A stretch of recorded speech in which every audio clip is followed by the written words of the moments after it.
Okay, folks, coffee finished. You're very welcome back. We're going to jump straight into it. We have our panel discussion now. And just before we do that, we'd just like to ask you if you have any questions for the panel at any stage, throw them into Slido. Nothing is off limits. Just jump it in there and I will try to get through as many as possible and direct your questions to our panel. He'll introduce in just a moment. Just one question which has come through. It's coming from Terry, which says, very informative. Will these slides be circulated to us later? So yes, Terry, this actual event, the entire recording is going to be placed on the Ulster GAA YouTube channel. So it's going to be available for everyone. The link will be there available afterwards. So just give it a little while. It will be uploaded within the near future and the next day or two, but it will be uploaded and that can be circulated then. Of course, all the slides as part of the presentations we've seen and the presentations which are to come will obviously be on that. But listen, thanks very much, Terry, for taking part and being here today. So again, questions, throw them in. I'll introduce our panel before jumping into the first video. We have former president of the GAA, Aogán from Drumgoon, and of course County Cavan. You're very welcome. We also have Feargal Logan, All-Ireland winning manager with Tyrone, and of course a proud Stewartstown Harpsman who's also joining us today. Feargal, you're also very welcome. And Fiona Teague, who obviously has played with St. McCartans in Tyrone and has won countless championship medals. And interestingly, Fiona, for people that do not know, works with Public Health Agency, a real expertise in this area. We're going to try and take as much out of that as we can, Fiona. Listen, you're very welcome indeed. So listen, before I jump to the three panelists, I'm going to go straight into the video, and their first video is going to be centering around facilities. We know they're important. We know from the poll previously how crucial they are to the association, and our case example today is the club Kildress Wolfe Tones in County Tyrone.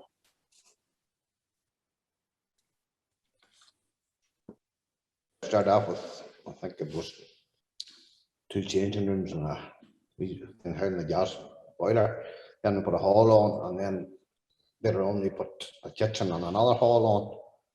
But it was like renovating the house. It was just sticking pieces on here, there and everywhere where there was no flow in the building, and it just became not suitable for what we needed. The big first debate was, well, do we replace it lack with lack? Do we go with what's now your new standard GAA club pavilion, which in Tyrone would be, 4 changing rooms, because the way our club football's organised here. Something for a committee, something for a wee bit of hospitality, shares changing, all of that. Or do we go for something that will provide all of that plus a whole lot more along with it, that will accommodate all the culture, the heritage and the community side that we should be at. So we decided, right, we're going to go full hog. We'll go for something that'll do both for us. We did over 20 focus groups. We have engaged directly with well over 1,000 people. And everything that's in this bill, you could track it back to something that somebody said somewhere in one of them meetings. Now, it doesn't meet anybody's needs 100%, because that's just not possible, or maybe possible, but it's not affordable. Because another fact of life here for our project is where we're sitting now, the price tag that comes with this is £1.5 million. 83% of that's raised by us. There's only 17% of that is grant aid. So there might have been things we would like to do, but if you can't afford to do them, you can't do them. The thing about our draw was it was very successful in terms of raising money for this project. We raised £500,000, and it took a lot of people to do it, and we covered an awful lot of the country, but everybody sitting around here all probably played a part. And I think it's fair to say as well that it didn't just happen out of nothing. There was a serious amount of organising went on before the draw was actually launched. And there's no doubt that the advice we got at the start from there, Red Knights, and then Money Glass from Antrim, like we would never darken their door, they would never darken ours. But the advice they gave us on the back of their draw was just priceless. And we had a team of over 100 people selling tickets. That's how the £500,000 was raised. And then again, that doesn't happen to be accidental unless it's organised. So when it all comes together, nothing will stop you.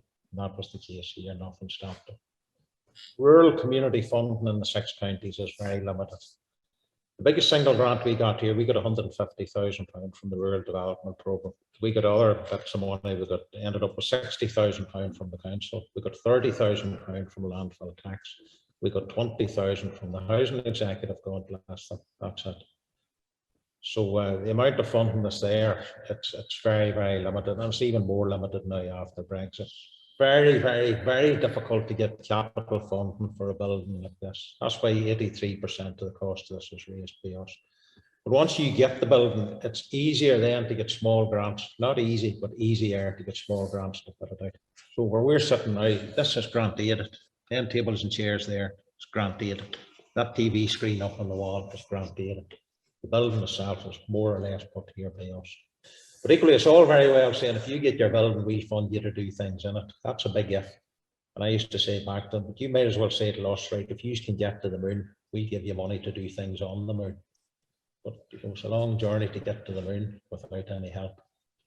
But we had to do it like this. If we hadn't, if the draw hadn't happened, if all that other work, if Carriage Kildress hadn't been put in place, if the hub patrons here hadn't been identified, step forward, where we are now would not exist. It is as simple as that. So it was needs must do. To me, the big figure is not to rush it, get it right. It's all about the plan, and execute the plan right, everything else to fall into place. And come, look, this is a very arrogant, vain thing to say, but one bit of advice I'd say to them: come and talk to us. Come up here someday. We'll walk you around this. We'll tell you our story. Because a while lot of what we have here is based on us being able to go and talk to people who would traditionally have been fair rivals of ours. From Roy Plunkett's in the road, support we got from there because they're doing a big project.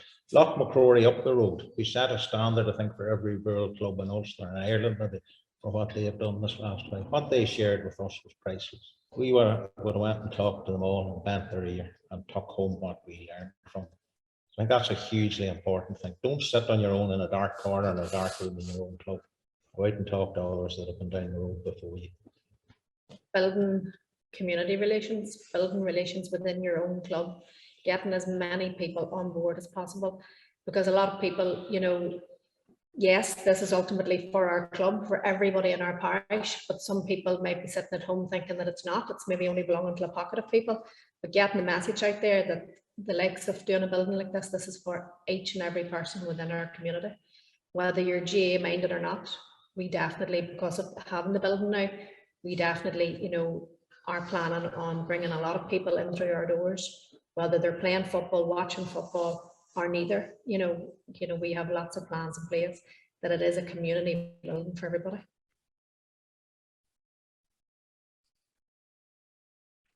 Okay, really interesting stuff there from Kildress, and thanks to everybody who took part in that video. Lots of interesting things. I'm just taking notes as I was watching that. Let me go straight to two of our guests, Aogán and Fearghail, if I can. Fearghail, let me just jump straight in. Tyrone manager, you've seen a good bit of the county over the past few months, obviously. Have you been up at the new facilities with Kildress just yet, Fearghail? Have you seen them yet?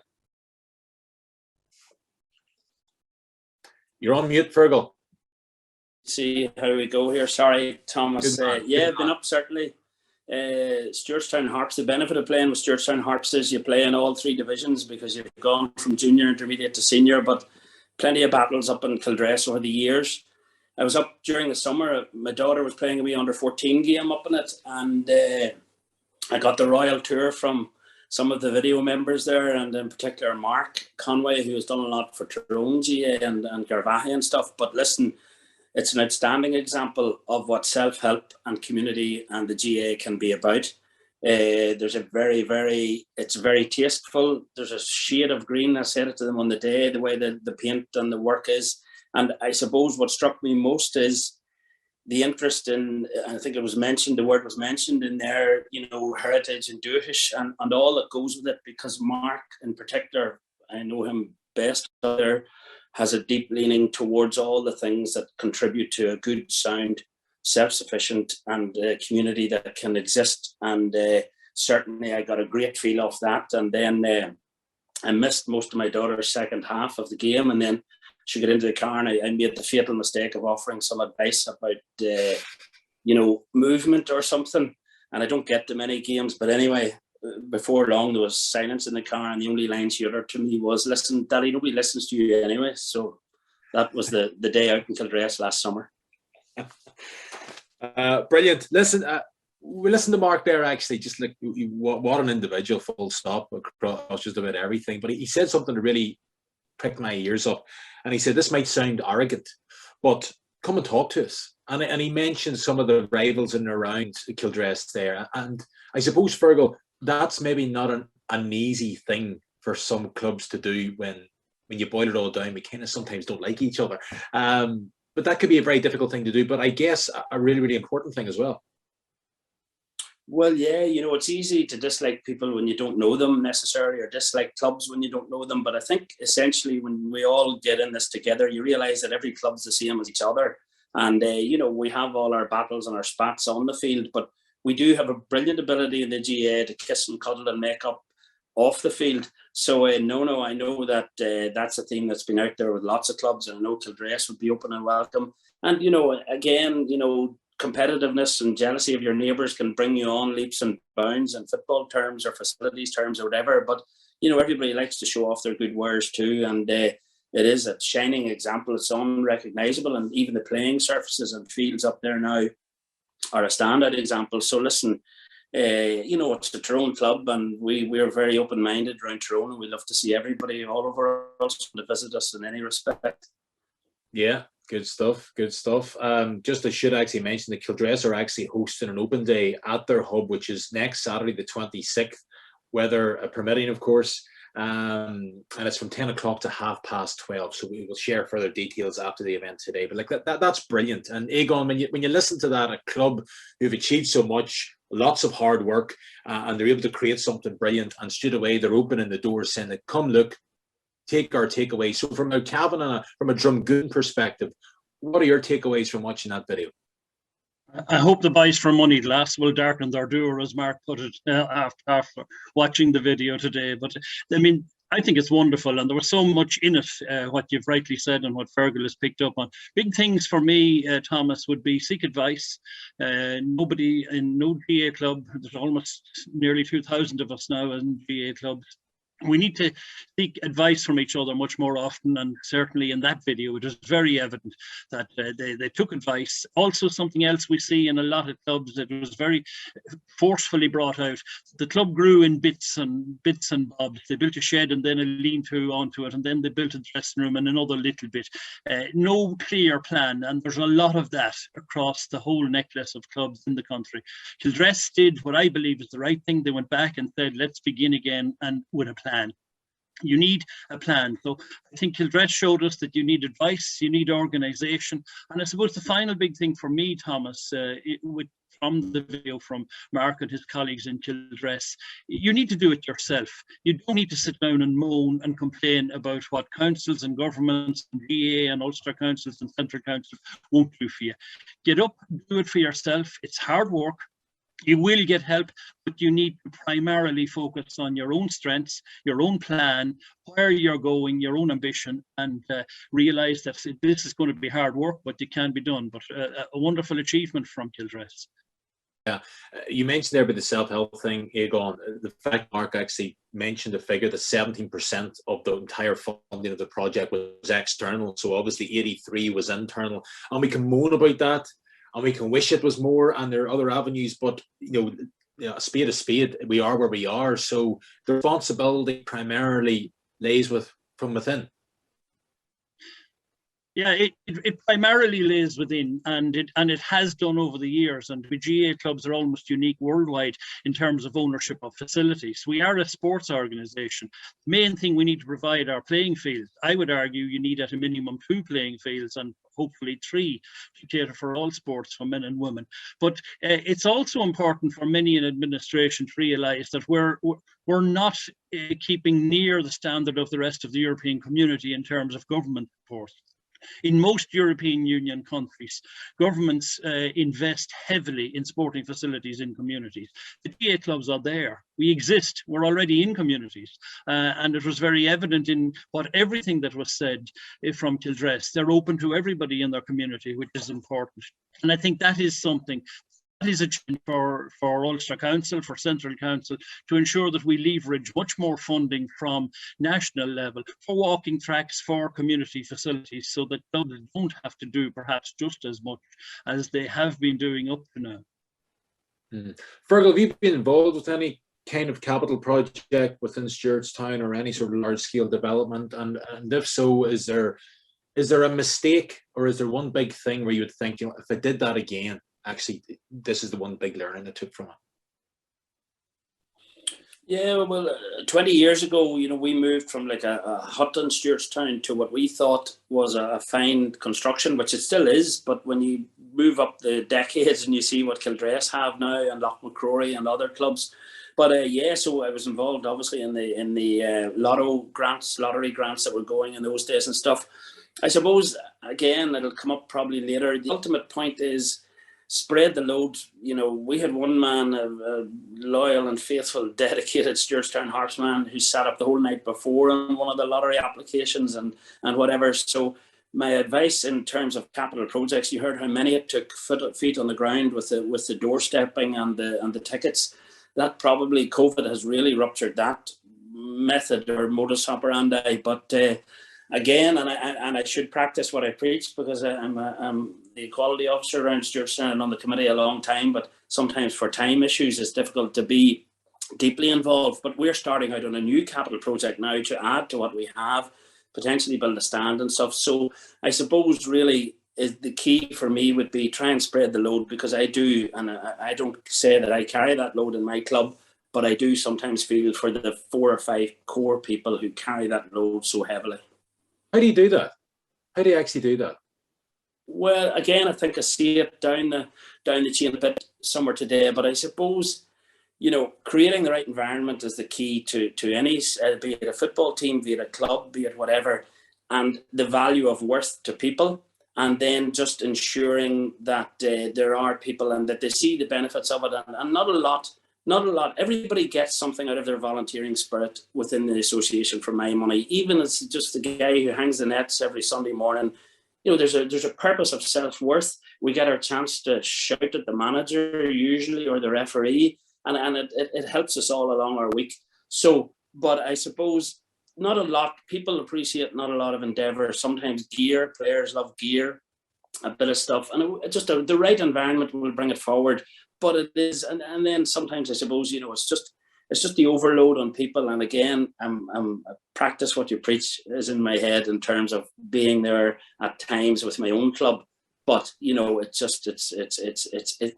are volunteers out there. Sometimes people need to be asked, and they're waiting to be asked, and it's just a matter of communication. Yeah. Fiona, let me come to you. You've grown up and played in an era where I suppose the GAA was weighed maybe more towards like football, men's side of things.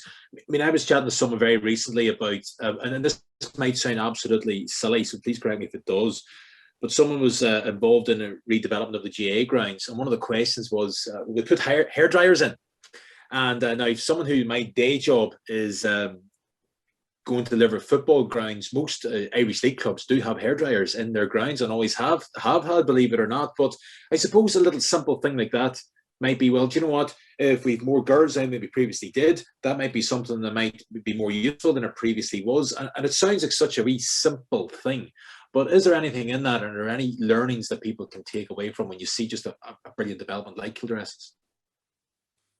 I think it is a compliment, Thomas, that you came to me talking about hair dryers and not Fearghail. Be more offended than that. I want to say it'll not trouble me, Thomas, for the meantime. No, I think what's striking about that is that listening to the needs, and that is key to any development. Is key to any plan. And I think it was Mark that said they could probably pick elements of that complex that has come out of an issue that someone has raised. And I think that is really, really important. The start of any plan is to engage with your community, engage with your schools, your partners that are around you. And if you can do that from the start, you're bringing people with you on that journey, and they will be bought into the vision, whatever that is, as you go along. Whether it be hair dryers, that the gym years ago would have been an aspiration to many a GAA club. Now there aren't many GAA clubs that don't have some sort of facility that caters for that sort of physical gym and allows for the community engagement. So I think absolutely listening to the needs of what people say and bringing them with you. And also, if you go to any funder, and we can talk about the lack of funding or capital investments that's there, but if you go to any funder, the first thing they're going to ask you is that, how do you know that need is there? How have you assessed the need? And if you're able to say, well, we've engaged with 250 households in our parish and we've identified this need, that's a very strong evidence base that will allow you to try and leverage in some funding. So I think that's key. How do you do that? You asked the question. You know, at the minute here in Greencastle, we're actually starting to develop our 5-year plan, and we have a survey out at the minute, survey online. We're working with our school, we're working with our parish, our parish priest online, just trying to get as many people to complete that out. It's literally putting out the posters in the shop, the old-fashioned way, the online. It's just trying to put the net out, get people engaged, to say, we're doing this for the betterment of our community. Please get involved. This is for you. It's for your children, it's for the next generation. And it's really trying to bring people with you and to get their thoughts and help them draw their own plan. And is that a struggle? Because listen, we're all probably guilty of filling this survey after this, and you're like, yeah, right, maybe not bother doing that. You know, certainly I'm guilty of it. Is that a struggle? Have you found, Fiona, and how do you sort of counteract that? Because even that first poll earlier on this morning was getting people involved, volunteers, and you know, how do you engage with people that maybe just think, oh, that's somebody else's job? Well, the fact that it's coming from within, it's coming from their own, it's not coming from the local council trust department, it's coming from our own club and community. We're doing this to try and better ourselves. We're doing this to create a path, sort of opportunities for how we can better ourselves, because no one is going to come in and drop 1.5 million into Greencastle here to help ourselves. We're going to have to really pave our own way. So, you know, incentives, and we'll checking in with people, you know, whenever we close this, we'll be developing our plan. We'll be ensuring that everyone is aware of that. We'll be setting the targets, as Fintan had highlighted earlier, what the Ulster Council does on a regional basis. We'll be bringing that down to micro level in the community, small, medium, longer term plans, and ensuring people are aware of that and recognising small successes, whatever that was, ensuring you're keeping people informed of what's happening and maybe wee successes as we go along. And you've got to try it. You know, what's the option is to sit and do nothing. So we've got to try something. Okay. We'll pause it there just for the time being. We're going to go on to our next video, which sort of talks around club planning and governance. And our case study for this particular one is Warrenpoint.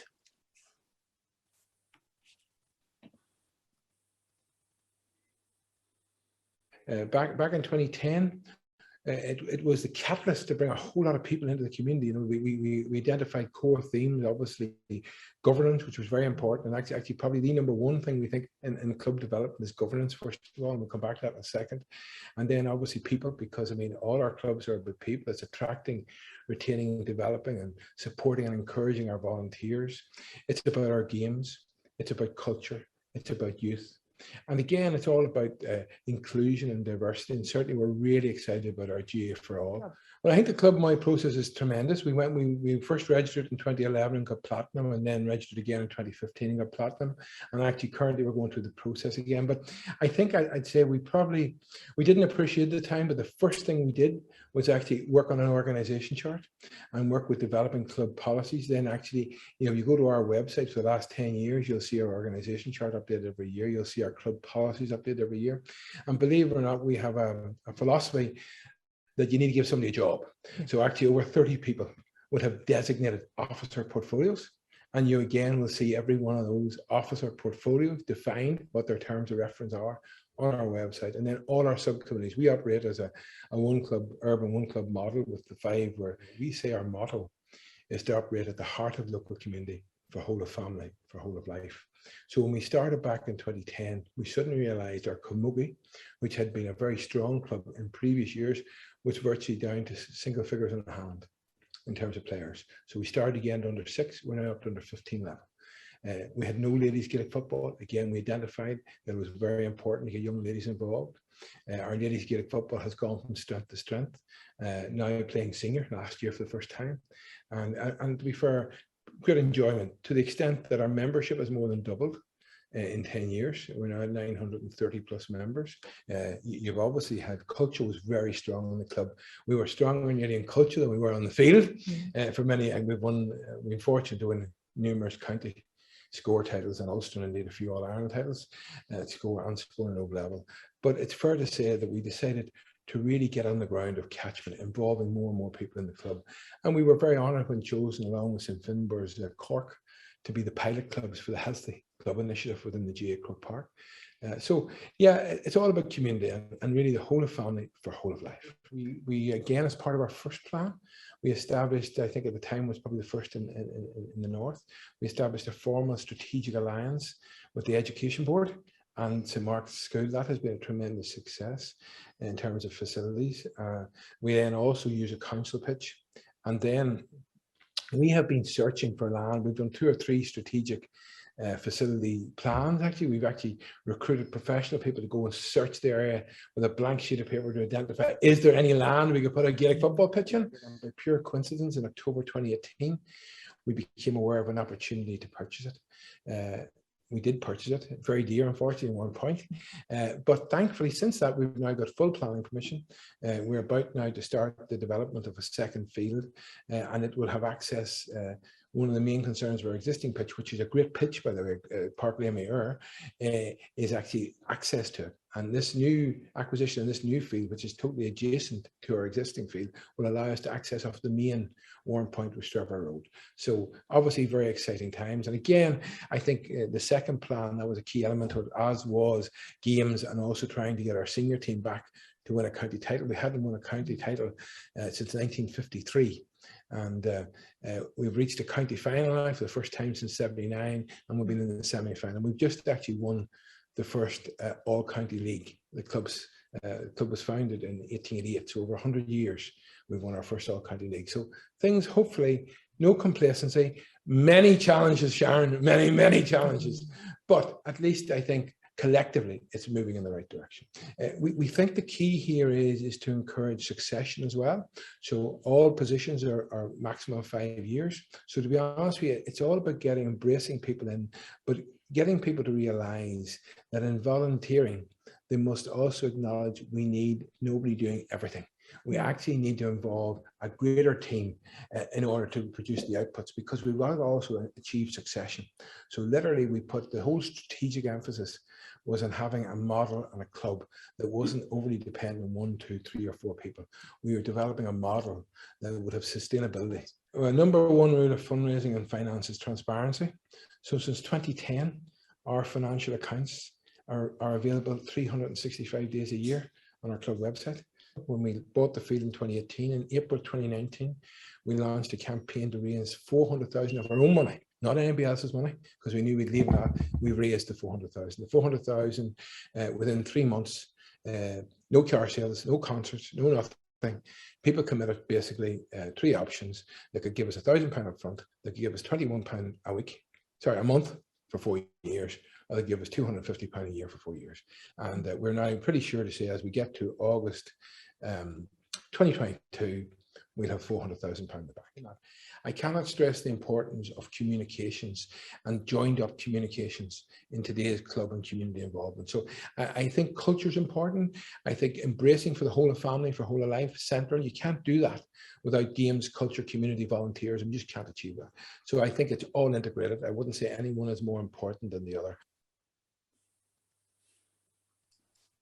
Okay, Fearghail, we thank you for your time. That was brilliant. I mean, that was really good. And I've just been taking down some notes, going over that. It's just a couple of things. And again, was sort of Fearghail Logan, what you said about not the guy staying up the night before, doing it all himself, filling out the form, about trying to sort of spread the wings. Again, Aogán, I just want to come to you, because he talked about something that I thought was quite interesting, was promoting succession.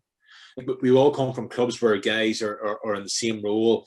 After 5 years, they've changed, but then they kind of are doing it behind the scenes under a different title as such. How do you promote succession and get new blood and new qualified people to do roles that's going to benefit the club? How do you actually do that?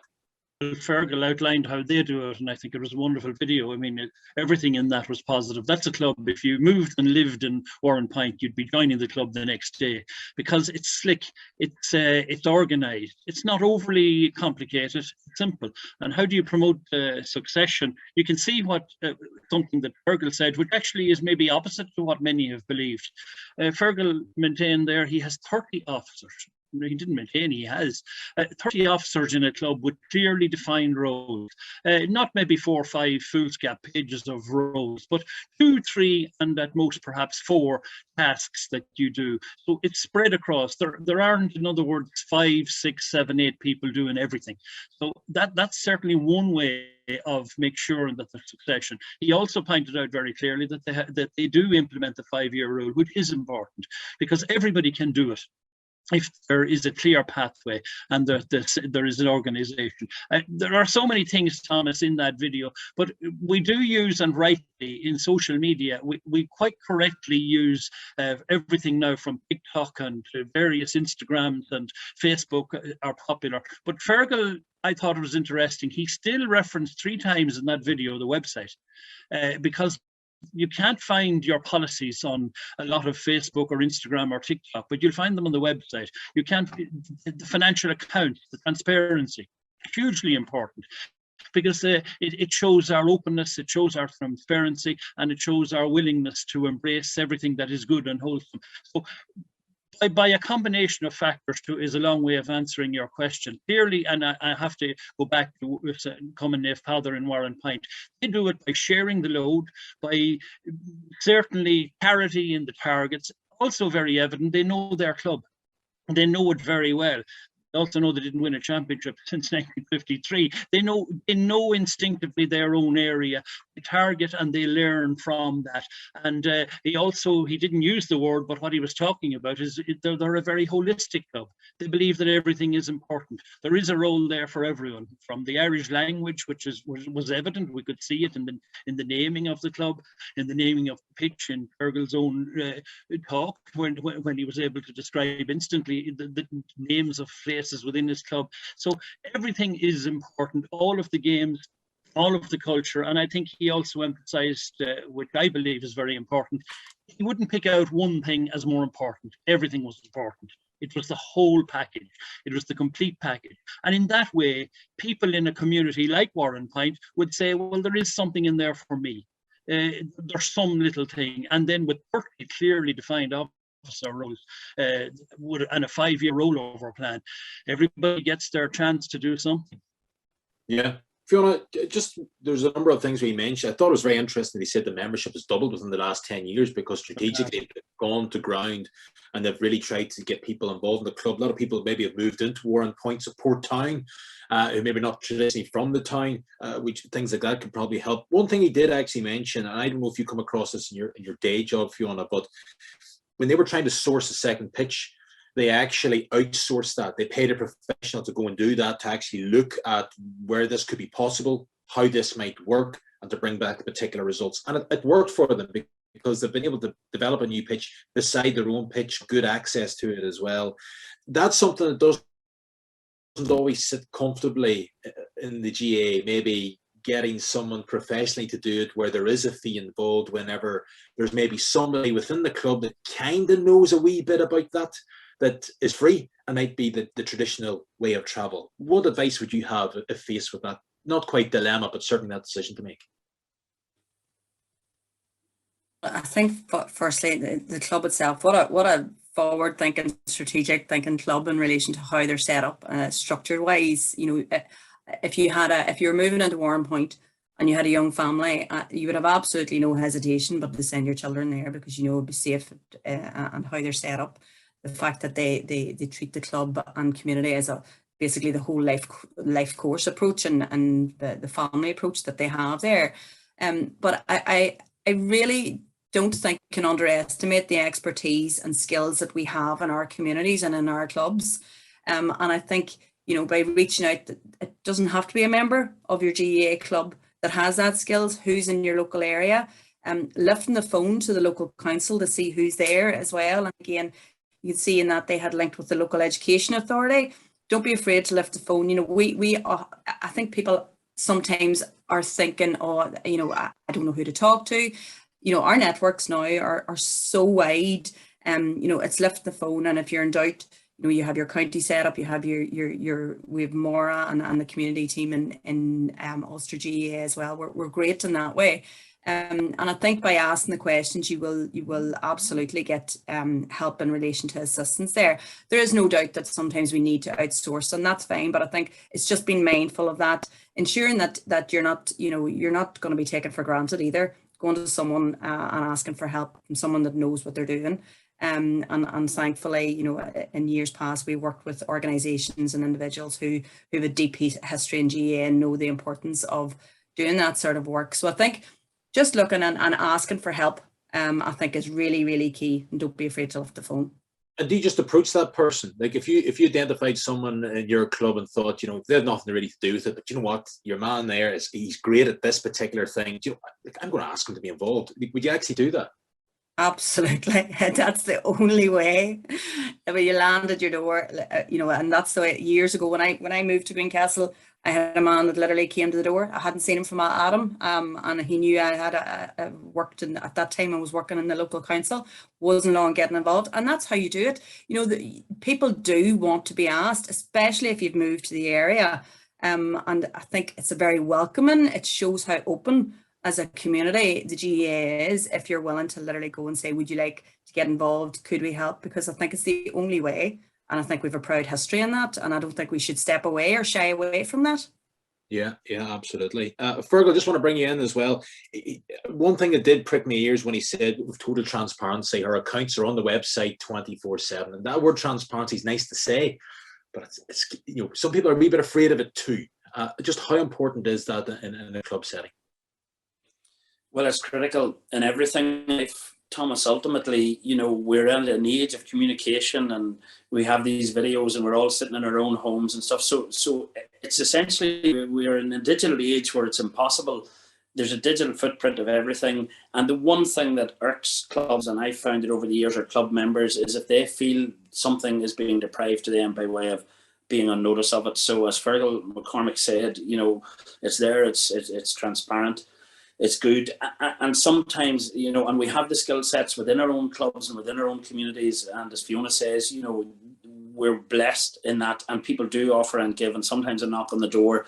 But again, I suppose, as Fearghail said, sometimes an outside objective set of eyes on anything there's no harm too. So there are times and occasions when, you know, we all try to be as broad-minded and as broad a vision as you can have, but sometimes, you know, when things are narrow, it's no harm to have a good outside set of objective eyes on things. And there's generally all the help and all the information. This morning's sets out significant information that I didn't know about the Ulster Council. So like everything's out there nowadays. So it would be foolish for any club to think that it can run its business between 2 or 3 and then walk into a committee meeting and tell everybody, we're going great and all the rest. We're in an age of transparency, duty of candor applies across all walks of life, and you know, that's the way it's done, and that's the way to put people off to go any other route, in my view. And sometimes they're very delicate and difficult matters, and sometimes there are issues that need some sort of confidentiality and some sort of but they're usually provided for in policies, and you know, as long as members feel that the thing is progressing properly and with an open slate, then I think it's very, very important. Certainly my experience over a long number of years of in the background with disputes that arise in clubs, a lot of it centres around, you know, minutes, records, accounts, documents and stuff like that.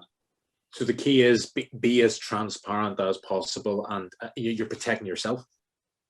Well, that's it. You know, that makes it easier. You know, and it's just, it can create and fester ill will, in my view. But as I say, it's delicate. It's difficult. There are some things that you know, nowadays can't be open to public view or shouldn't be open to public view. But you know, it's a difficult balance on some issues. But you've got to have an open family club, as Fearghail says in his piece, and you know, it's for everybody, and in the end of the day, you know, everybody wants the same net product, which is a good, happy and healthy community and club, and you know, it should be achievable. Yeah, absolutely. Yeah, brilliant example of good governance, St. Peter's. So well done, excellent video.